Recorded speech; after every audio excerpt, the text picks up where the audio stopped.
Earl Sky has been using his voice to earn a living since he was 18 years old. As a public speaking trainer, Earl helps people develop their true voice to better communicate in both social and professional settings.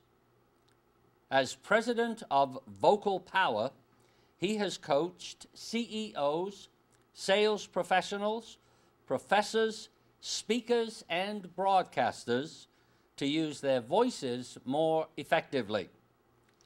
Get ready to vocalize. Ladies and gentlemen, please welcome Earl Sky.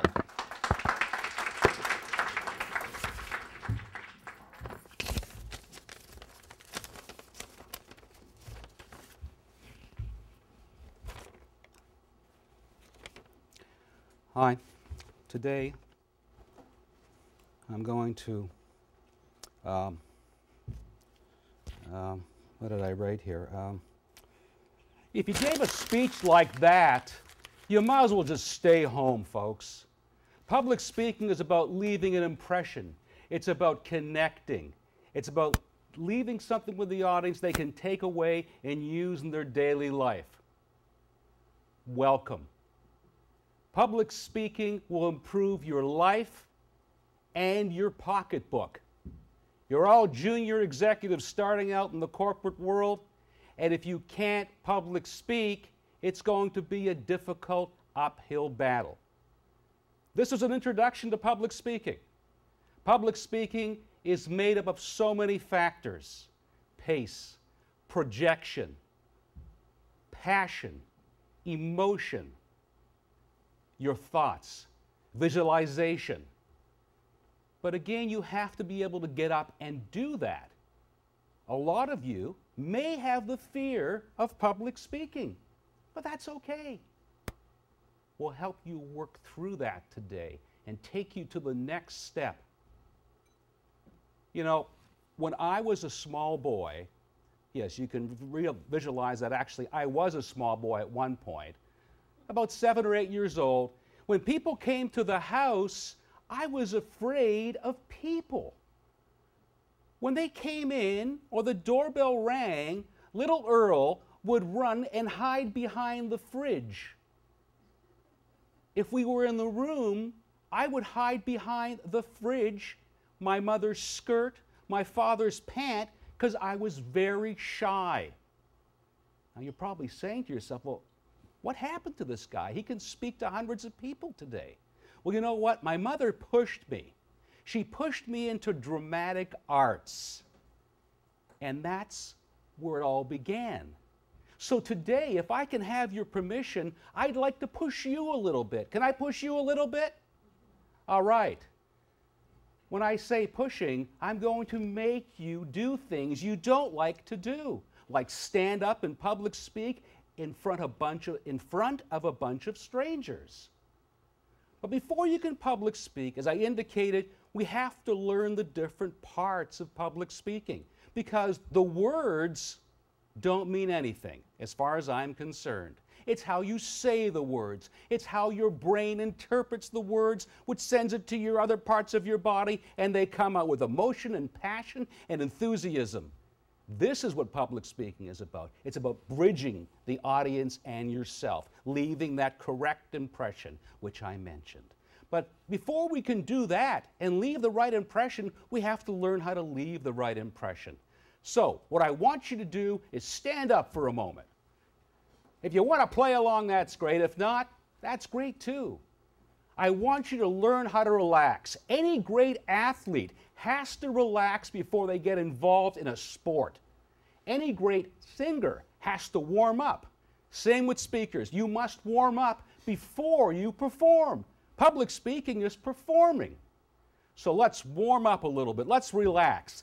Let's get all the tension out of our neck a little bit. Okay? All the tension. You've been sitting there all day taking notes and listening to other people. And the tension is built up dramatically. Hang over like a doll, a rag doll, and shake some of that stuff out. There you go. All righty. Please stand up. Now, your mouth has to be relaxed as well. So we're going to loosen that up. I want you to yawn. and scrunch. That's it. Yawn and scrunch. You feel that tension in your jaw area? We have to loosen that up before we speak. Do it one more time. Yawn and scrunch. Terrific. Now, massage the area where your jaws come together, just below your ears. Nice and gentle. Just massage them. That's it. Loosen everything up. Feel any looser? More relaxed? Okay, that's stage one. Don't sit down yet. I'm not done with you yet. So once you're relaxed, the tension has been released, we have to learn how to breathe, because without breath, there is no voice. There is no energy, there is no passion, there is no projection, there is zilch. So what I want you to do now is learn to breathe properly. Put your hand on your chest. Now when you breathe normally and when you speak, most people speak from their chest. They don't get any volume out of it. I want you to say good afternoon. Pretty blasé, no energy, nothing. Now, I want you to learn to breathe properly. I want you to put your hand on your diaphragm. That's a large muscle in between your belly button and the bottom of your rib cage. I want you to put your hand there and breathe in through your nose. And then breathe out. Don't hold it because you'll probably pass out. Try it again, and I want you to law it out like you're in choir. Are we ready? Take it in through your nose. La.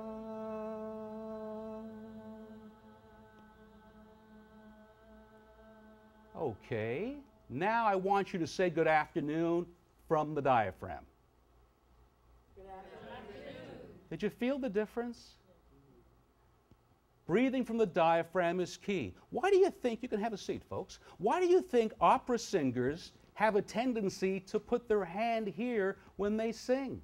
Because they want to take the breath in, they want to feel it, and then they want to feel every note as they sing and feel the control. Proper breathing when speaking is all about control, like anything else. The more control you have, the more effective you'll be when you speak.